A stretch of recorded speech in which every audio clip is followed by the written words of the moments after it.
Persuasion is everywhere. That was the dominant message in the introduction to this video series on persuasion in your life. We might be uncomfortable with the idea of persuading others, but if we're communicating with others, creating and sharing meaning, we are often doing so with intent and motive. Teenagers try to persuade parents. Spouses try to persuade each other. A retail salesperson tries to persuade a buyer. Commercials try to persuade the public. Politicians tried to persuade other politicians and their constituents. Tell me how much of your day is filled with persuasive messages. As serious students and potential scholars of communication and persuasion, we need to do more than accept this form of communication at face value. Students and scholars will ask questions and seek to employ critical thinking as they examine persuasive messages. Today, we're going to explore persuasive appraisals. The term persuasive appraisals is not an everyday term, but it is a term used by students and scholars to describe the fact that when we examine any type of communication that is persuasive in its intent, we need to appraise its value and success.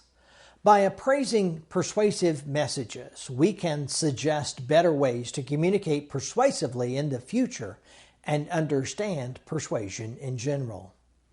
Students and scholars should constantly be seeking to evaluate and study messages and create a theoretical framework or lenses to understand those persuasive messages.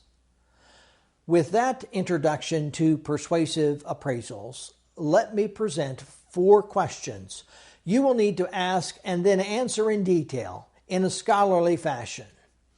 Here are the 4 basic questions, and then we'll examine each in some detail.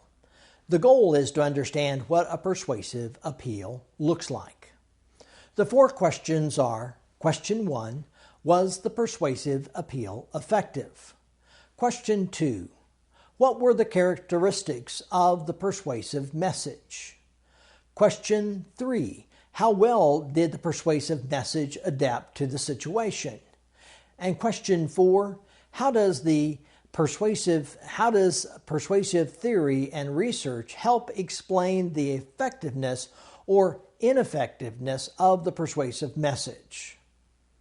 Now, questions 1 through 3 can be examined by exploring the following 5 areas.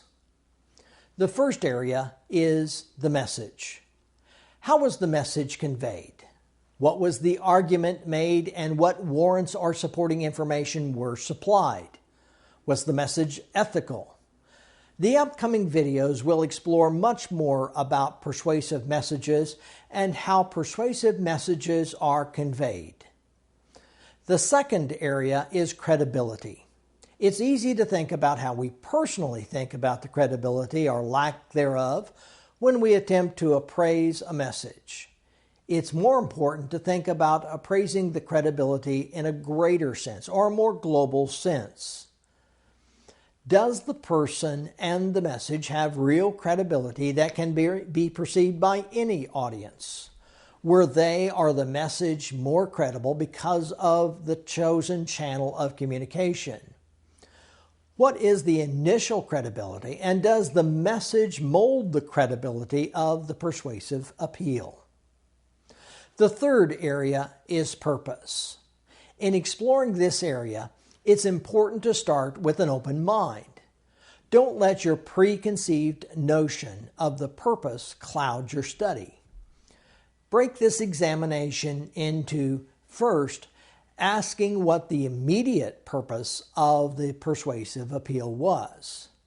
Second, you can ask if the focus was really a long-term purpose. Remember that it can and often is both. Sometimes advertisers are providing post-purchase cognitive dissonance, attempting to assure that the consumer did make a good purchase. Finally, an appeal might have a defensive purpose.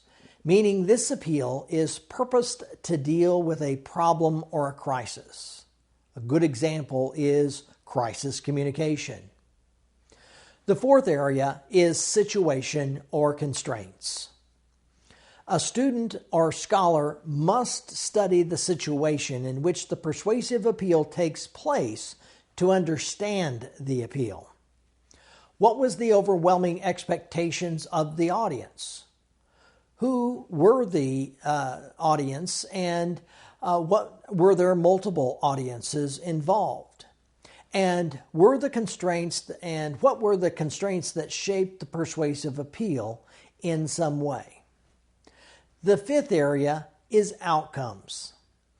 As I said, you shouldn't want to immediately jump to measuring the quantitative or qualitative outcome of an appeal.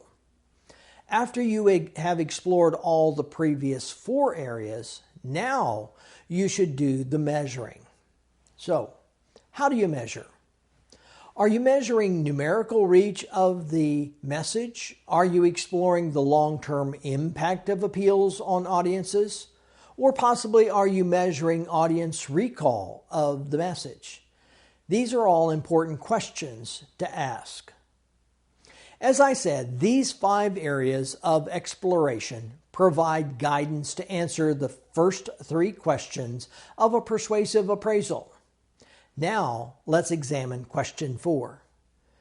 To review, question 4 was, how does persuasive theory and research help explain the effectiveness or ineffectiveness of a persuasive message? You might say that theories are the patterns that scholars see in communication processes. They then seek to further understand by researching previous writings on the topic, and then scholars conduct research using chosen methods to isolate any variables so that they have the clearest understanding of a communication event.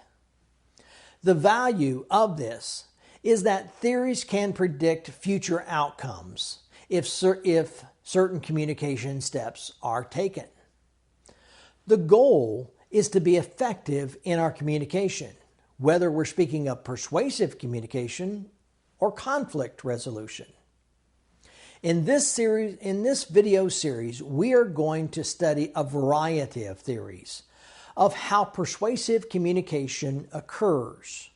Our study will show how using the lens of a particular theory that best suits a particular persuasive appeal can provide us a greater understanding. The goal of a persuasive appraisal is to explore the relevance of a chosen theory, apply that theory to the persuasive appraisal, and then to evaluate, as we look to the future, the effectiveness or ineffectiveness of the appeal through the lens of that theory. This video tried to tackle, in a brief overview, important questions to ask when doing a persuasive appraisal. Does the average person go through this in depth every time they face persuasion? No. But if you're going to be a student and scholar of persuasion, you must learn to take your thoughts deeper. You must push yourself to be a critical thinker and an examiner of persuasive appeals. Why? Because persuasion is everywhere. See you in the next video.